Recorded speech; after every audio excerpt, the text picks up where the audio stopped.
Merci encore une fois de plus de votre constante fidélité à Chérifla Télévision. Bonjour, bonsoir mesdames et messieurs.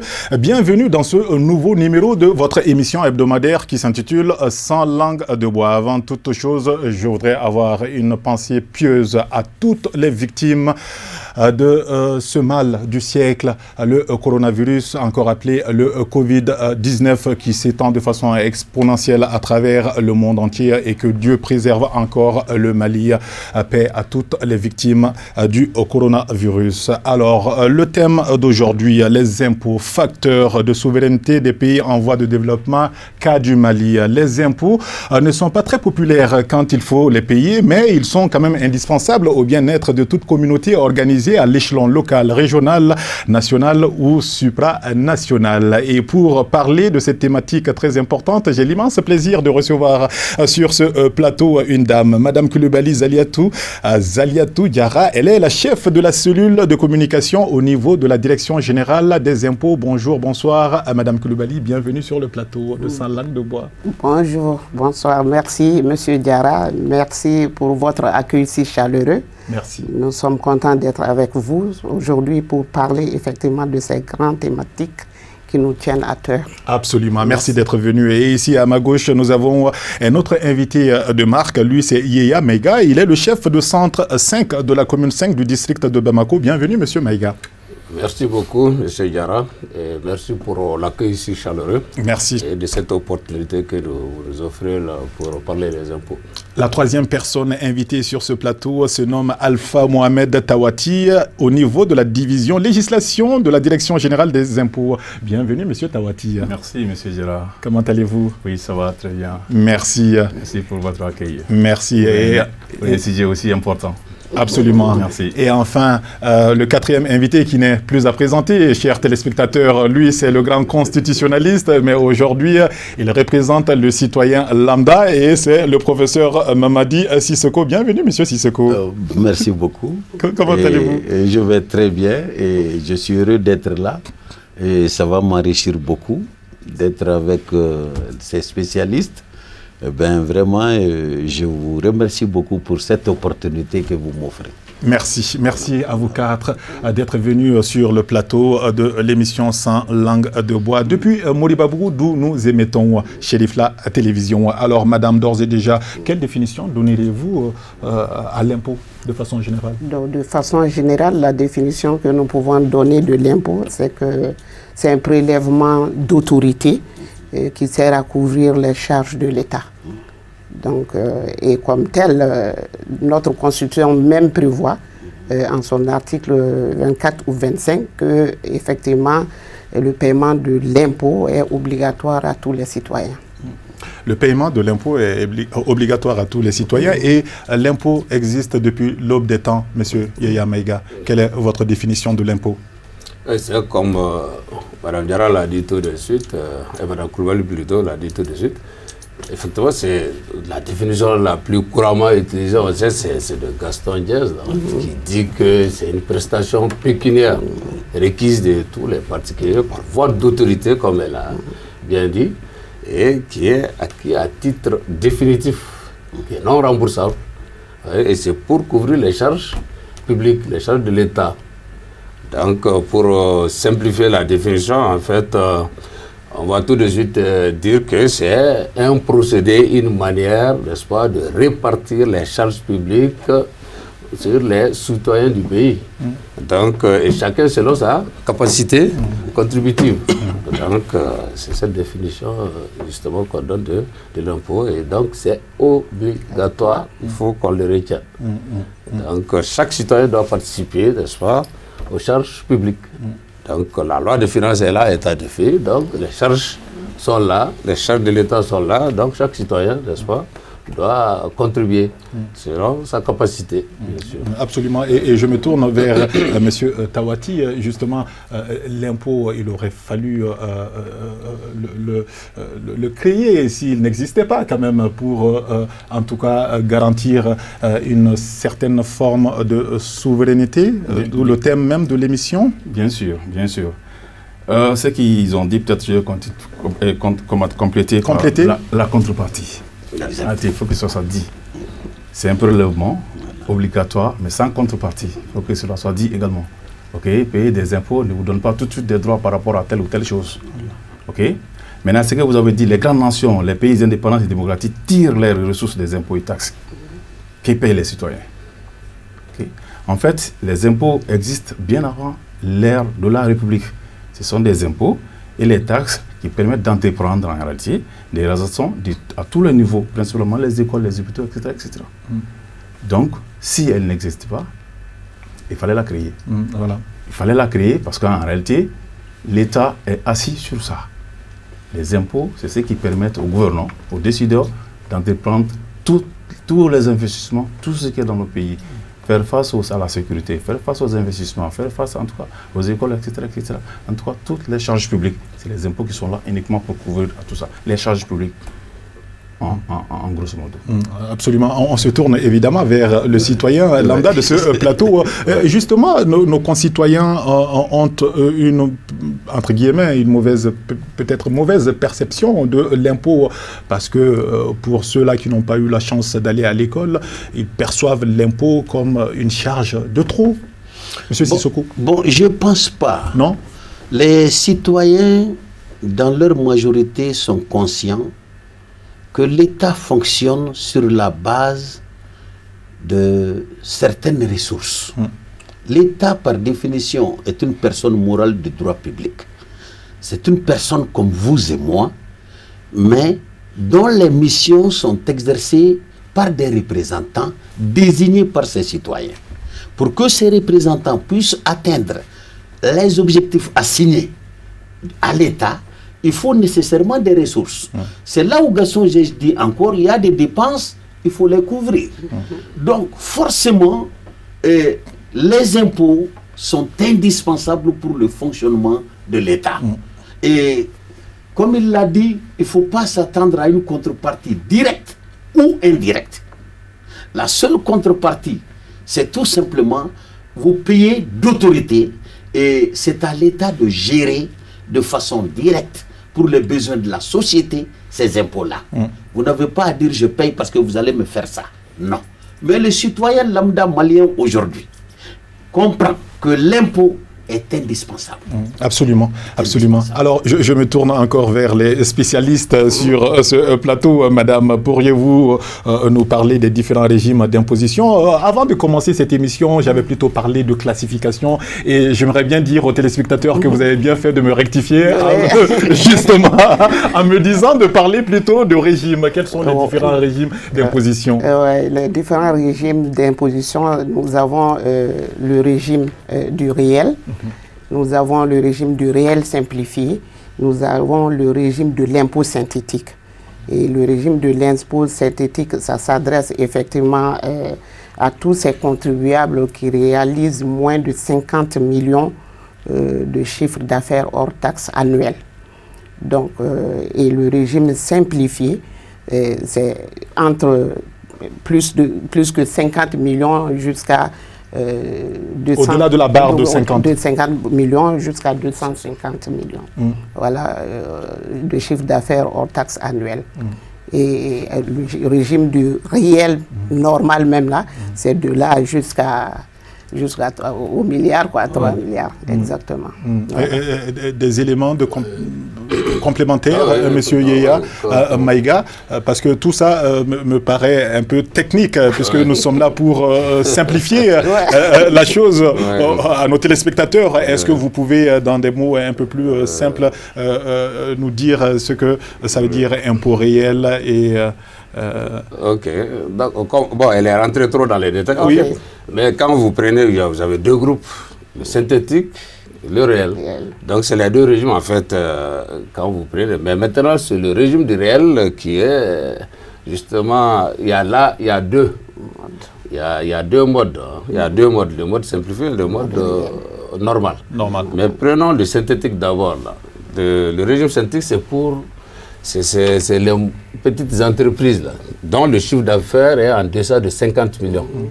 Le chiffre d'affaires, c'est-à-dire du début du 1er janvier au 31 décembre. Donc le chiffre d'affaires ne dépasse pas les 50 millions. Là, vous êtes au régime du synthétique. Maintenant, comme elle l'a dit, au niveau du mode du régime réel, donc là, il y a deux modes, le mode du simplifié et le mode du réel normal. Donc le régime simplifié, ça c'est quand le chiffre d'affaires atteint 50 millions jusqu'à 250 millions.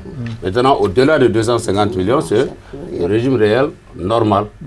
Voilà. Donc ça, c'est pratiquement les deux régimes. Les deux régimes. Synthétique et puis le réel. D'accord. Monsieur Tawati, quel est le type d'impôt le plus fréquemment utilisé chez nous au Mali? Bon, je pense que chez nous, ici, on utilise tout, mais le plus fréquemment, je dirais peut-être l'impôt synthétique, ou peut-être, je vais peut-être réformer un peu votre question. L'impôt qui a beaucoup d'adhérents, par exemple.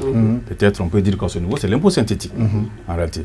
Parce qu'au niveau de l'administration fiscale, on a assez de contribuables qui, en tout cas, se trouvent dans la fourchette de 0 à 50 millions. Donc, c'est l'impôt qui est le plus couramment utilisé dans nos structures opérationnelles. Okay? Donc, à ce niveau, les autres impôts, d'accord, ça existe. Effectivement, on a également des difficultés par rapport aux autres impôts, mais en réalité, l'impôt qui pose assez de difficultés, c'est l'impôt synthétique. Parce que la gestion est un peu difficile et nous avons en face des gens qui, en réalité, le plus souvent n'ont pas été à l'école. Donc, il faut peut-être les expliquer un peu de fond en comble comment est-ce qu'il faut déclarer, qu'est-ce qu'il faut faire, qu'est-ce que le chiffre d'affaires et comment est-ce que ça s'applique, etc., les taux d'application, etc. Mais je vais vous dire quelque chose avant d'arriver là. Au fait, avant, l'impôt synthétique, c'était carrément des montants préédités.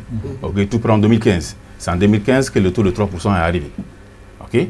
Maintenant, avant l'avènement des 3%, donc ça posait assez de difficultés. Voilà pourquoi les décideurs se sont dit, écoutez, appelez les techniciens en la matière, discutez, essayez de voir qu'est-ce qu'on peut faire par rapport à ça. Voilà pourquoi les techniciens ont été appelés. Alors au niveau de la chambre de commerce, la chambre des métiers, la chambre des mines, les corporations, la société civile, etc., etc. Ils se sont assis pour discuter, pour voir maintenant qu'est-ce que nous pouvons faire pour essayer quand même de simplifier cet impôt-là, qui est l'impôt synthétique, qui est le plus couramment utilisé dans nos centres. Vous voyez, nous sommes en mars. En mars, ici, quand vous faites un tour au niveau des structures opérationnelles, vous allez trouver, si vous trouvez 100 contribuables qui sont venus payer leurs impôts, vous allez trouver qu'il y a 95 pour l'impôt synthétique.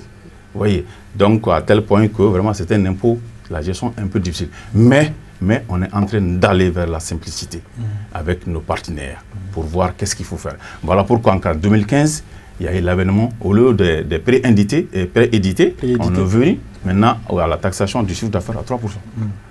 Voilà à peu près comment est-ce que la chose est venue. D'accord. Pour essayer de simplifier.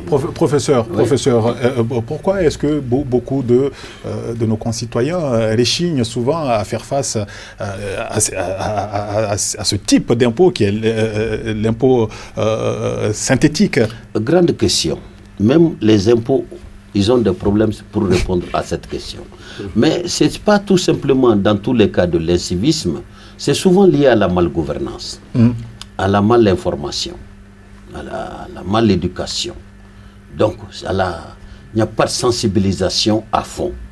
Sinon, cette simplification devait permettre à ces individus-là, c'est-à-dire à l'informel, de pouvoir payer l'impôt. Ils ont facilité les démarches. Mais est-ce que ces personnels, est-ce que ces citoyens sont au courant de ce qu'il faut faire? Une telle émission pouvait, si ça se répercute chaque fois, pouvait les éduquer à comprendre. Il ne s'agit pas seulement chaque matin d'aller voir les citoyens, lui prendre de l'argent. Tu dois payer cette autorité. Il faut qu'il soit informé et qu'il soit conscient que cet argent qu'il va donner participe non seulement à son propre développement, mais au développement même de la société. Donc les citoyens sont mal informés, les citoyens ne sont pas très éduqués dans ce sens, les citoyens ont des préjugés sur les impôts. Or, sans les impôts, nous ne pouvons pas être souverains. Parce que pour être souverain, il faut pouvoir se prendre en charge. Pour que l'État se prenne en charge, il faut que chacun paye ses impôts. Absolument. C'est évident. Absolument. Voilà. Donc, je me tourne forcément vers la cellule de communication. Si vous dites que les citoyens sont mal informés, il y a là clairement un déficit de communication. Qu'est-ce que vous entreprenez, vous, à votre niveau, justement, pour que nos concitoyens soient mieux informés, pour qu'ils sachent que, bon, j'ai tout intérêt à m'acquitter de mes impôts? Voilà, merci pour cette question. Moi, je dirais que ce n'est pas uniquement dû à un déficit de communication. Ce n'est pas uniquement dû à ça. L'impôt synthétique a été simplifié. C'est devenu déclaratif. Avant, comme mon collègue vient de le dire, avant, c'était estimé, ce sont les argents qui partaient au vu de l'achalandage, voilà, au vu du loyer, au vu de tout ce qu'ils voyaient, ils peuvent dire non, vous, ça là c'est comme ça. Donc, compte tenu de beaucoup de problèmes qui se sont soulevés et avec les différents partenaires, on a dit non, désormais c'est simple, on doit simplifier. Et quand on simplifie, une fois par an, tous les représentants des gens qui doivent payer l'impôt synthétique ont participé à sa mise en œuvre.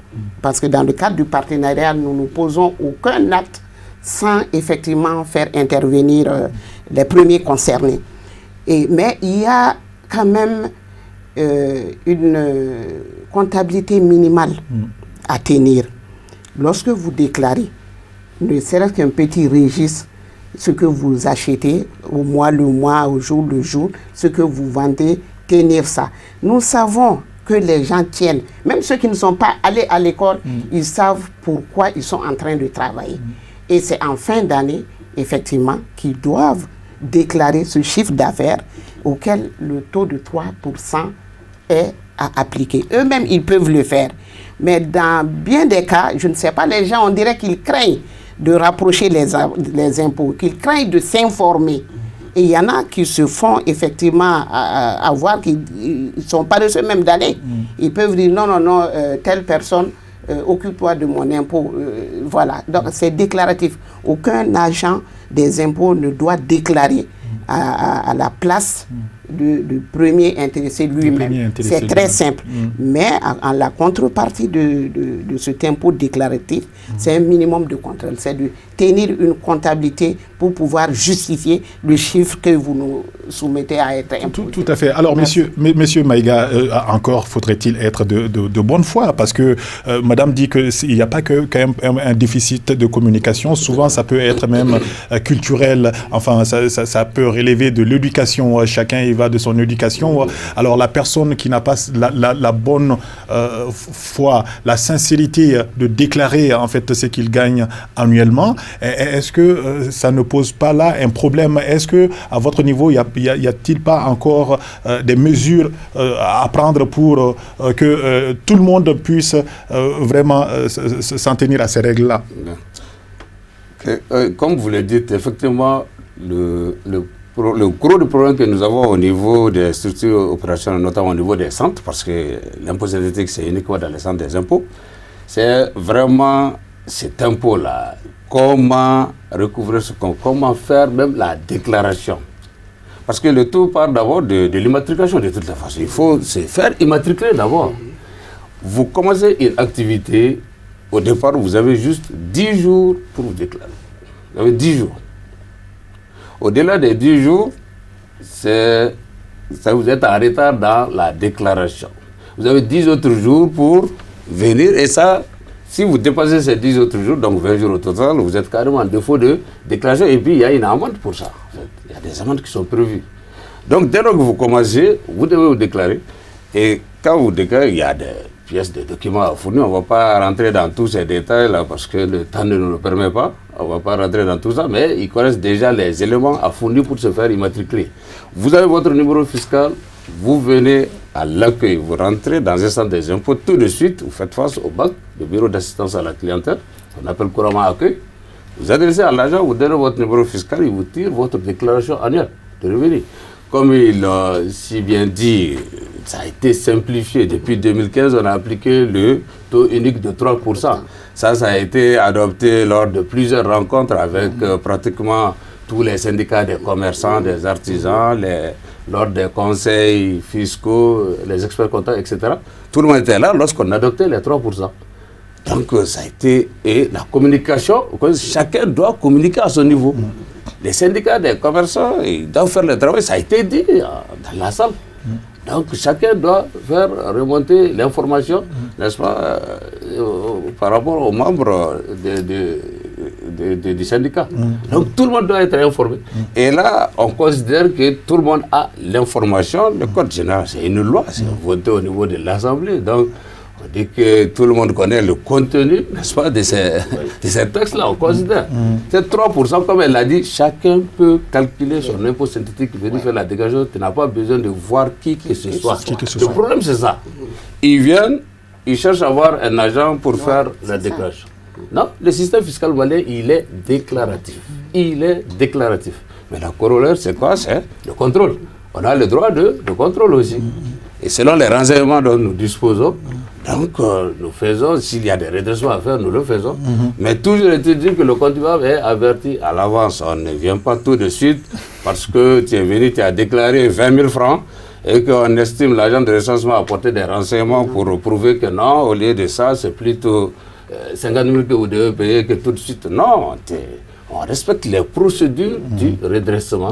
Si c'est avéré que tu as déjà fait une déclaration, donc là, on est obligé de faire la procédure contradictoire. Donc, tu as le droit de réponse pour justifier pourquoi tu n'as pas déclaré. Mais si c'est correct ce que tu as déclaré, là aussi, à ta décharge, il n'y a pas de problème. On laisse tomber le redressement. Si tu as raison, parce qu'il faut justifier, il faut des motifs. Il faut des motifs, absolument. Donc, là, mais quand même, pour les déclarations, il faut qu'ils viennent se renseigner. Et le problème qui se pose, avant, c'était la vignette synthétique. Prenez, c'est comme les vignettes auto, là. Tu viens, tu colles à la porte de ta boutique, etc., de ton atelier, etc. Ce n'est plus ça. C'est déclaratif, c'est des déclarations de revenus.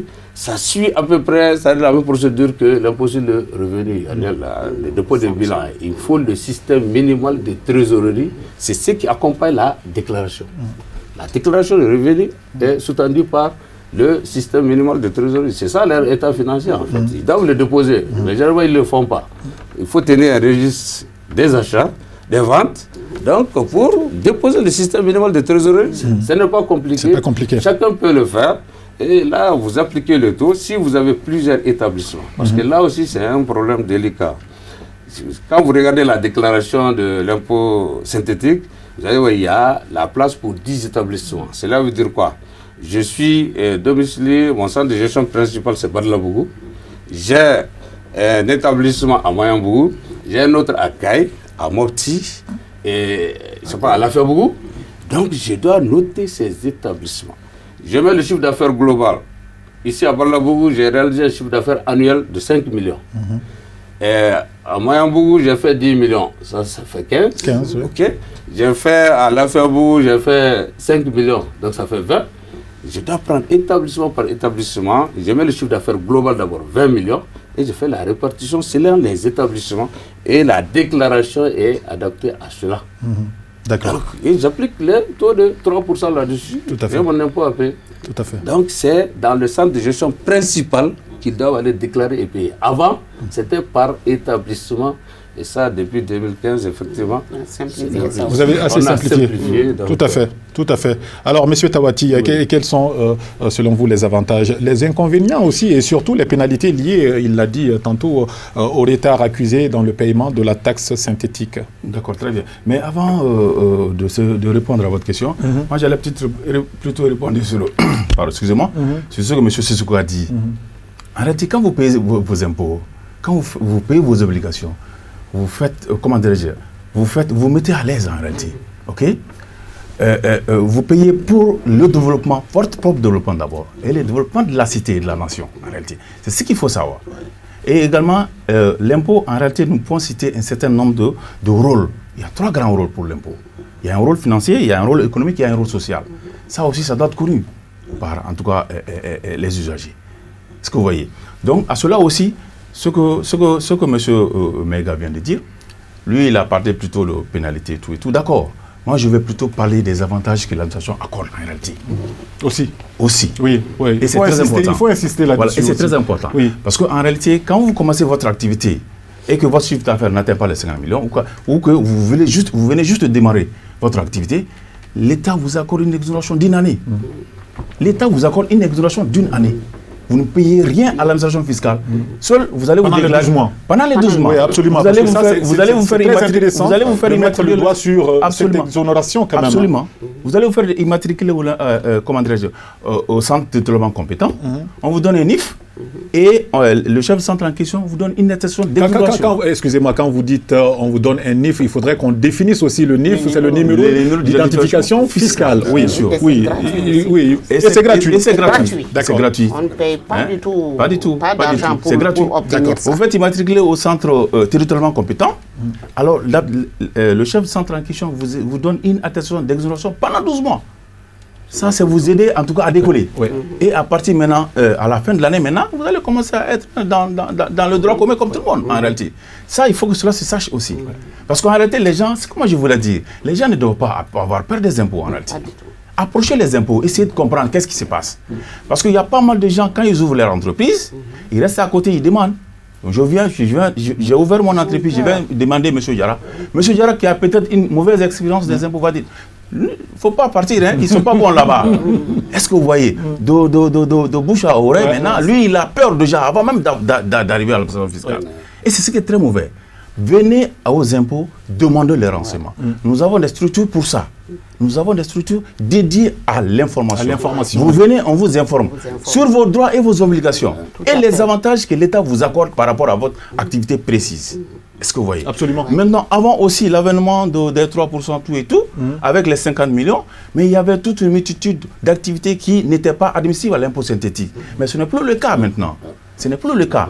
Tant que votre chiffre d'affaires n'atteint pas les 50 millions, vous êtes à l'impôt synthétique, sauf les comptables et les acteurs comptables, bien entendu. Ou sauf par option. Vous-même, vous avez ouvert votre entreprise, bien que votre chiffre d'affaires n'atteigne pas les 50 millions, vous voulez opter pour le régime du réel. Il n'y a pas de souci. Vous allez quand même opter, aller au réel. Mais tant que votre chiffre d'affaires n'atteint pas les 50 millions, vous êtes admissible à l'impôt synthétique. D'accord. Un boulanger qui avait ouvert son entreprise avant n'était pas tout de suite admissible à l'impôt synthétique.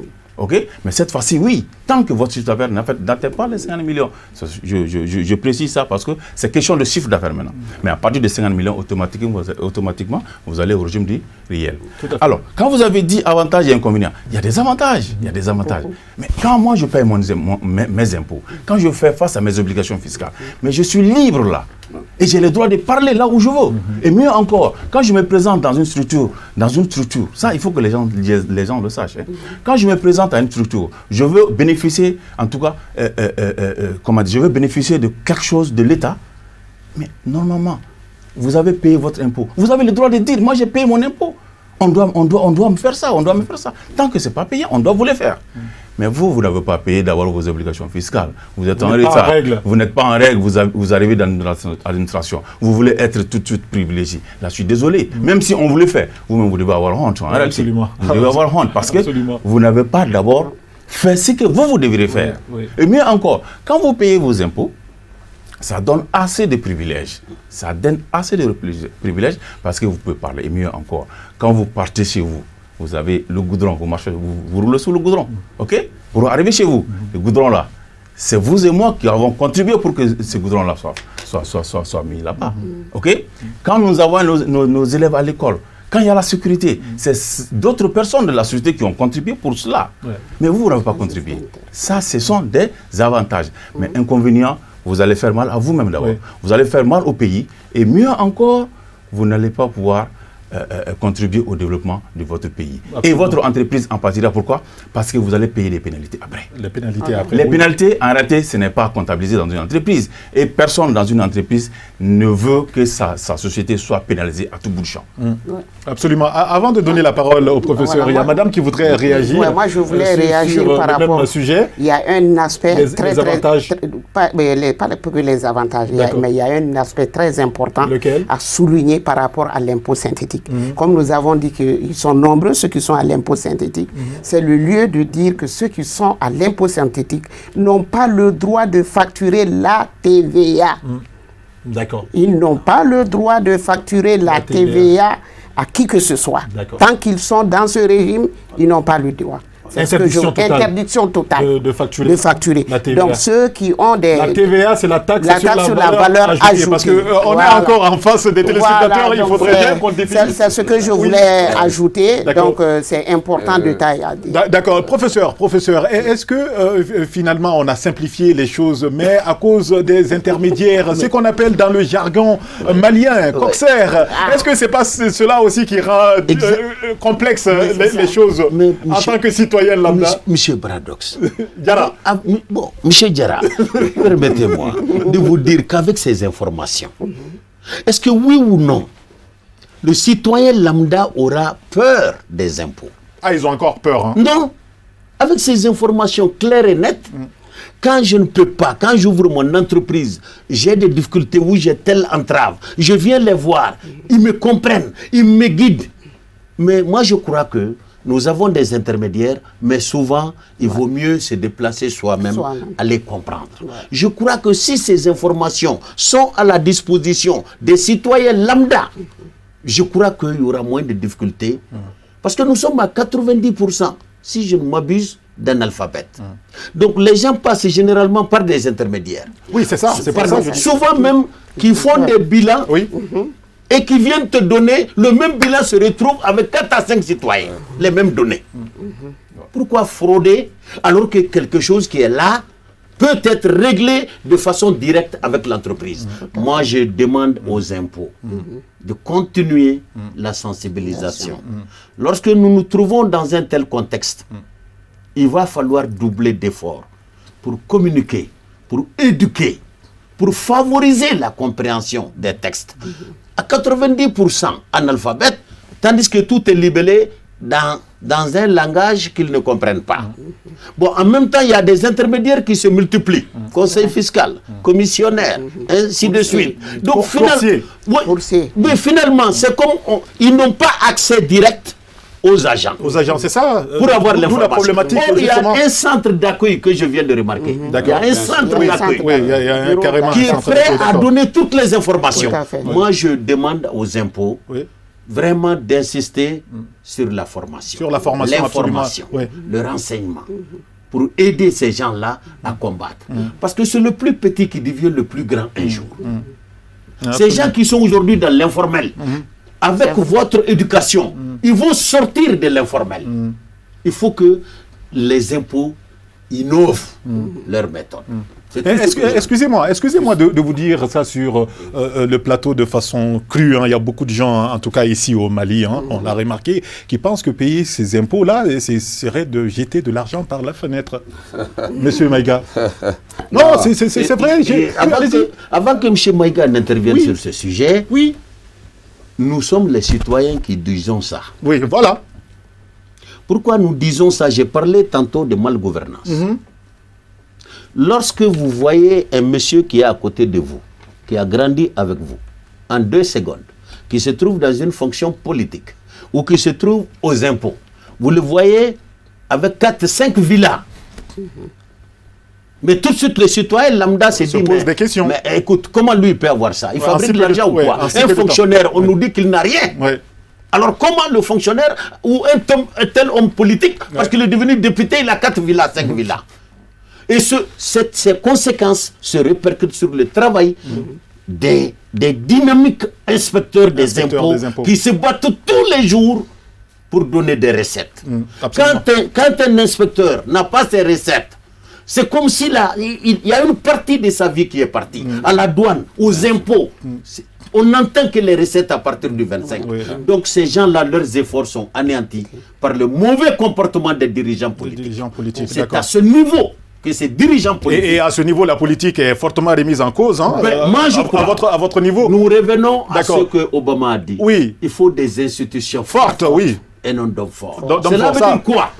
Faisons en sorte que les règles soient véritables, qu'on laisse moins de liberté, moins de pouvoir discrétionnaire aux autorités. Aux autorités, d'accord. Voilà. On se tourne vers M.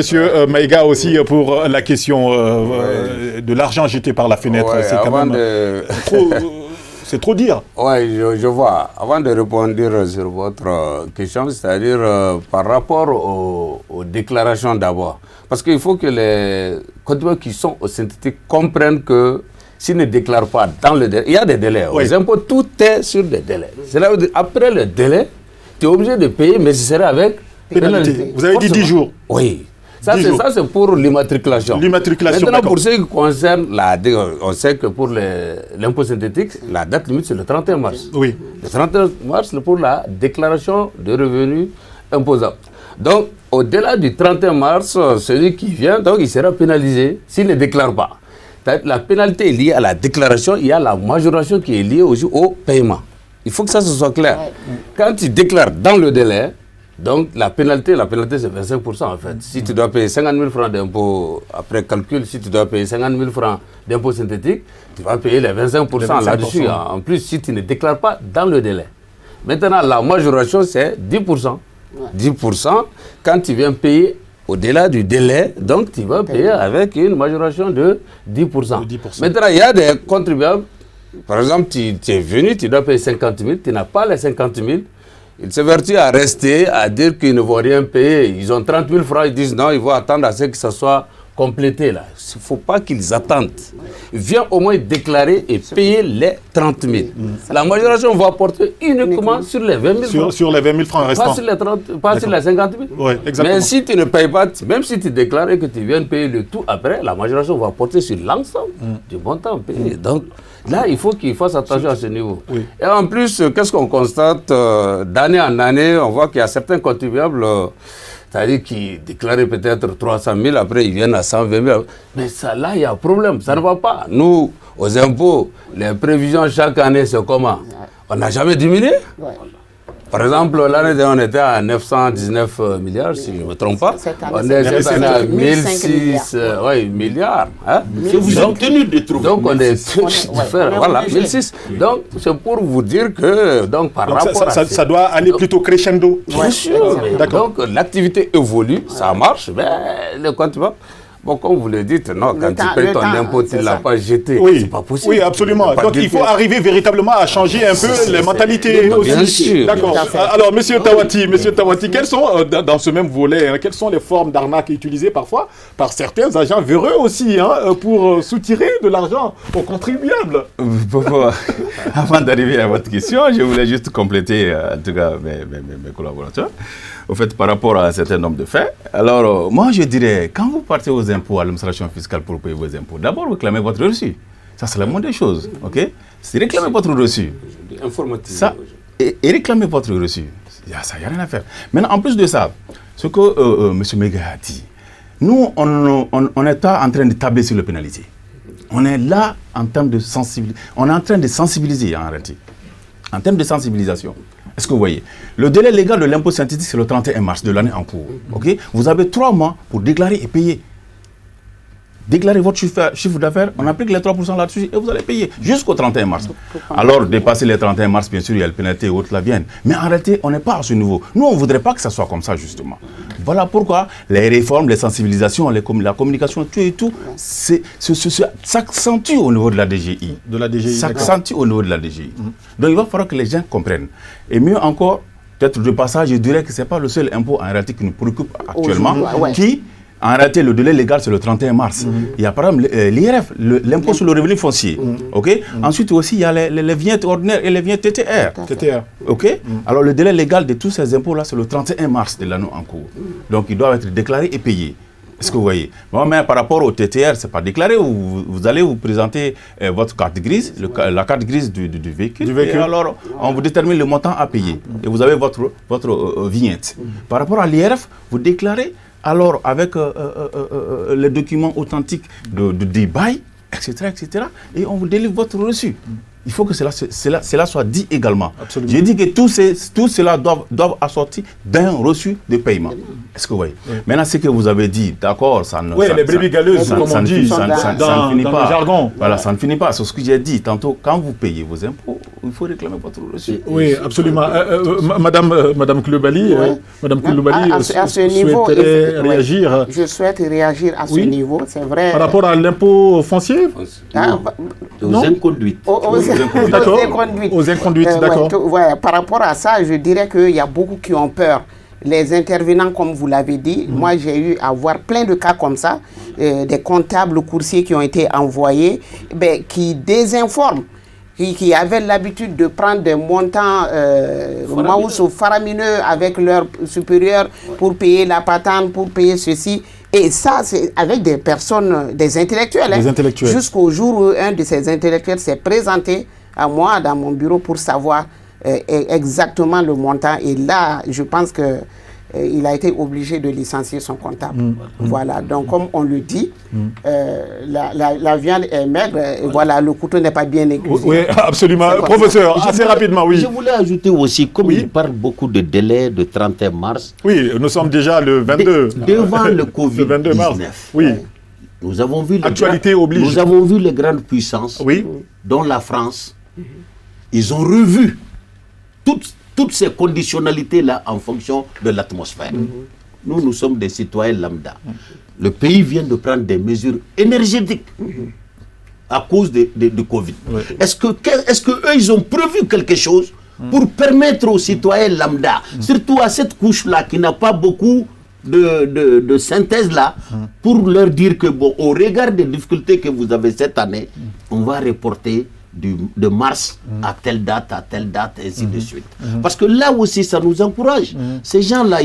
C'est vraisemblablement une préoccupation du citoyen, oui. Vous êtes en droit de vous dire ça parce que... Je veux dire qu'ils prennent en compte... C'est une situation exceptionnelle, pandémie oblige. Oui, c'est une sollicitation. Oui, monsieur Yéya, voilà. monsieur Tawati. Voilà. C'est vrai. Oui. C'est une sollicitation. J'ai plutôt tendance à me mettre du côté du citoyen. Absolument, monsieur Diarra. Pour savoir si réellement vous avez pris des dispositions dans ce sens. Monsieur, nous vivons une année exceptionnelle. Monsieur Sissoko est dans son rôle.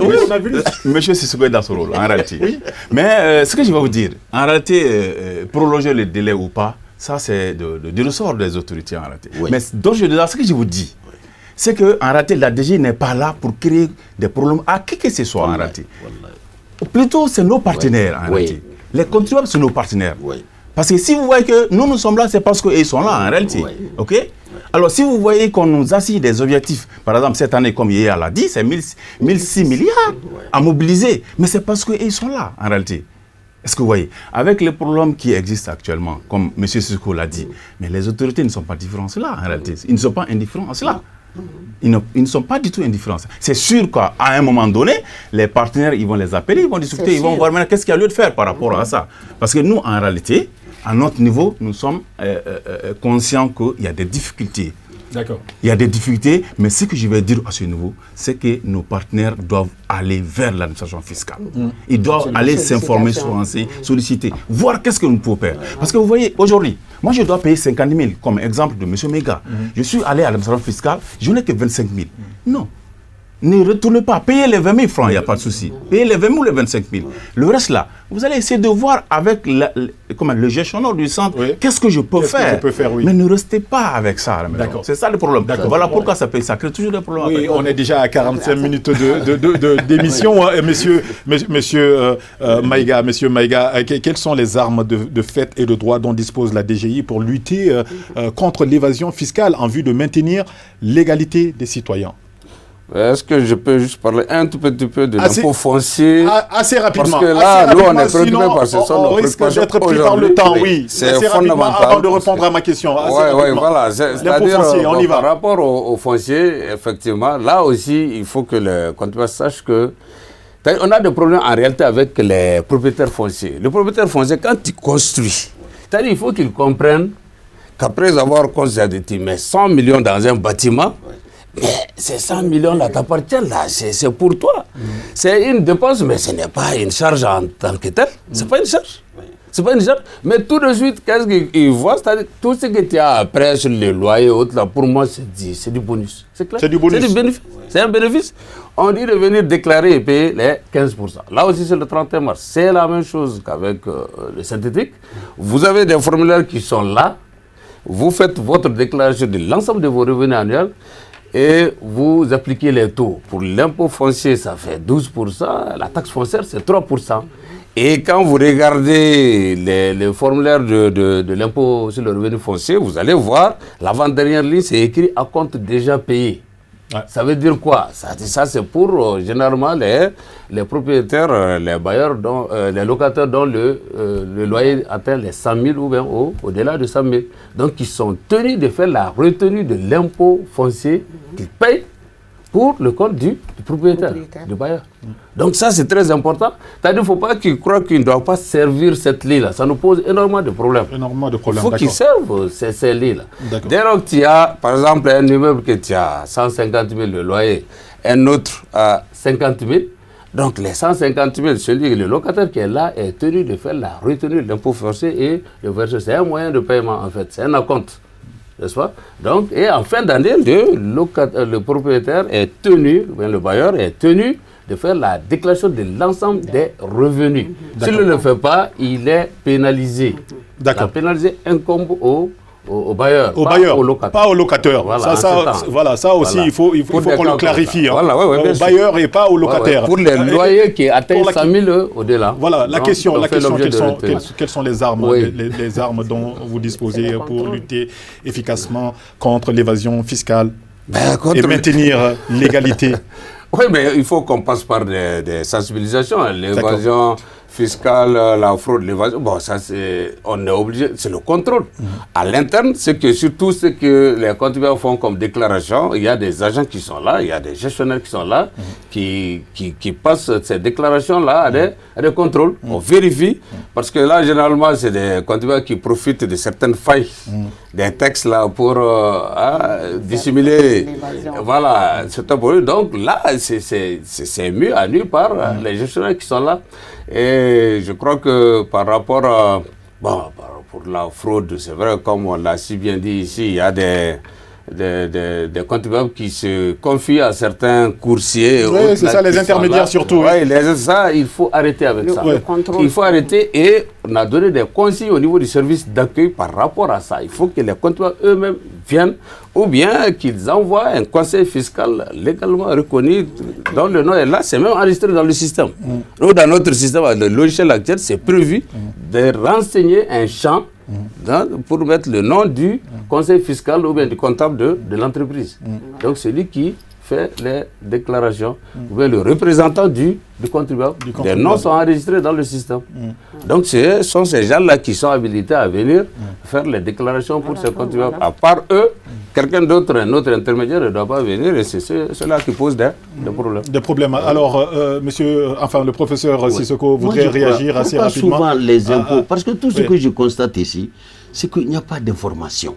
Les intermédiaires s'accaparent de toute la réalité entre les impôts et ces contribuables-là. Ils ne sont pas au courant. Ils sont de bonne foi. Souvent, dans certains cas, ils sont de bonne foi. Mais ils n'ont pas la démarche. Et on fait tout pour leur masquer. Parce que si ces gens-là, s'ils arrivent à connaître leurs droits, tu crois que d'autres ne vont pas mourir de faim? Alors ils font tout pour masquer les rapports entre les impôts. Je crois que c'est aux impôts de tout faire pour renforcer leur capacité, faire des petits courriers. Au-delà des intermédiaires, ils ont les noms du contribuable, qu'on fasse des courriers qu'on leur adresse directement. Directement, d'accord. C'est un petit courrier, comme ça le comptable a beau mélanger, l'intéressé aura un jour lui-même sa propre lettre et il pourra se faire une idée. En tout cas, je crois que c'est une grande masse qu'on doit éduquer.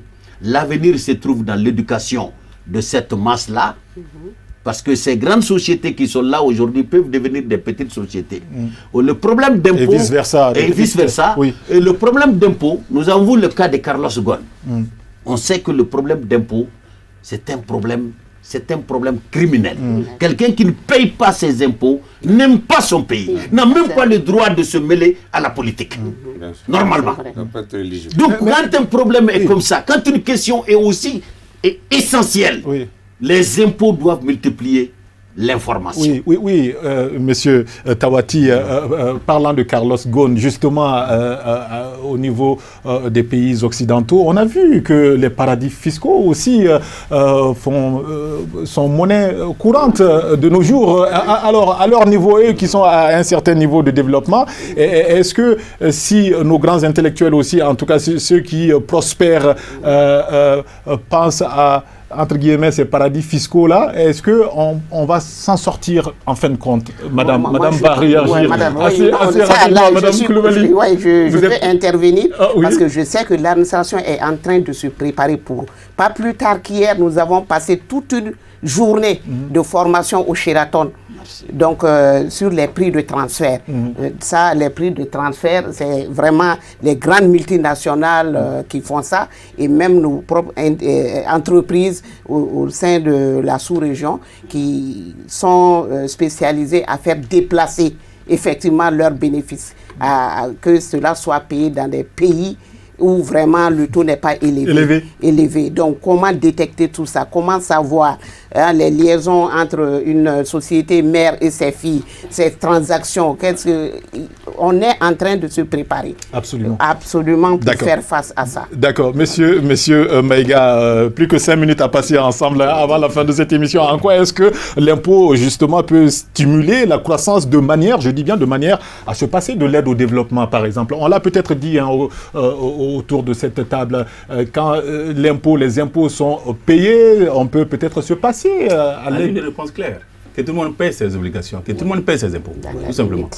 On n'aura pas besoin de dans les règles toutes ces ONG qui se ruent vers le Mali pour soi-disant aider. Vous savez, avec le monde actuel, le développement, l'intégration et tout pays souverain comme le Mali doit faire face à ses obligations fiscales. Doit faire face aux impôts en réalité. C'est les ressources internes qui permettront dorénavant le développement du pays. Absolument. D'accord. Monsieur Yaya. Donc maintenant, je n'ai pas fini. Il n'y a pas de souci.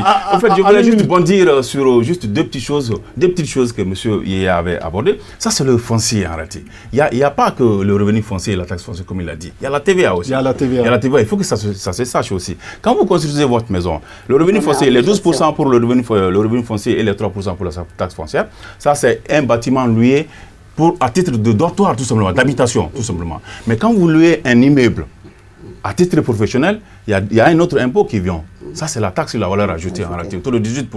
Et il faut que cela soit su également et que les propriétaires fonciers, en tout cas, comprennent avec les locataires que quand la valeur locative mensuelle dépasse les 100 000 francs, acceptez à ce que les locataires aillent percer ça en votre nom. Et le reçu, c'est fait en votre nom, tout simplement. D'accord. Et autour de 33%, 15% pour le revenu foncier et la taxe foncière et 18% pour la TVA. Merci. Yaya, assez rapidement, en une minute, quelles sont les grandes réformes fiscales à envisager?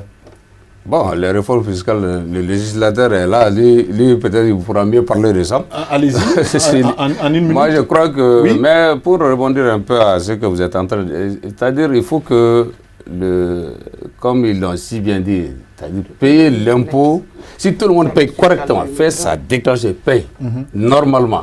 Moi je crois que l'aide au développement, là on n'aura pas tellement besoin de ça. D'accord.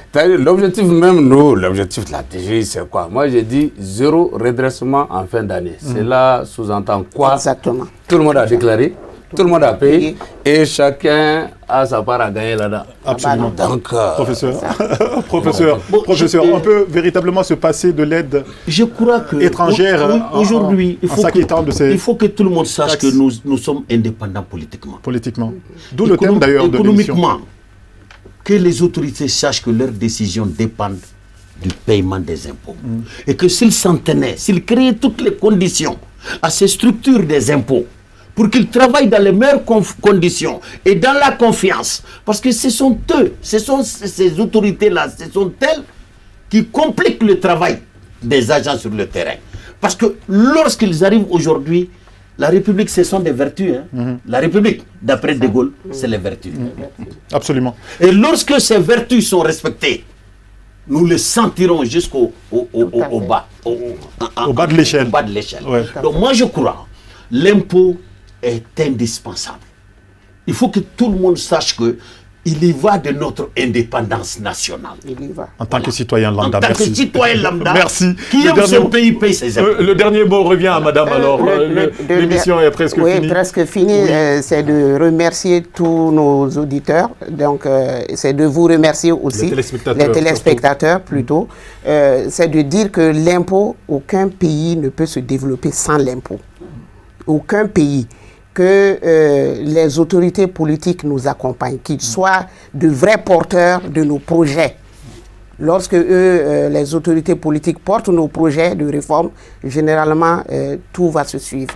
Tout va se suivre. Tout va se Merci. suivre. Merci d'être passé. On avait là Madame Coulibaly Zaliatou Diarra, chef de la cellule de communication au niveau de la Direction générale des impôts. Merci d'être passé. Et également comme invité, Monsieur Yaya Maïga, chef du centre 5 de la commune 5 du district de Bamako. Merci d'être passé, Monsieur Maïga. On avait également comme invité Alpha Mohamed Tawati au niveau de la division législation de la DGI. Merci d'être passé. Et enfin, notre grand professeur Sissoko, Mamadi Sissoko, les citoyens lambda de ce plateau. On se donne rendez-vous tout à l'heure aux alentours de 21h45 pour la version en langue nationale bamanakan de cette même émission sans langue de bois.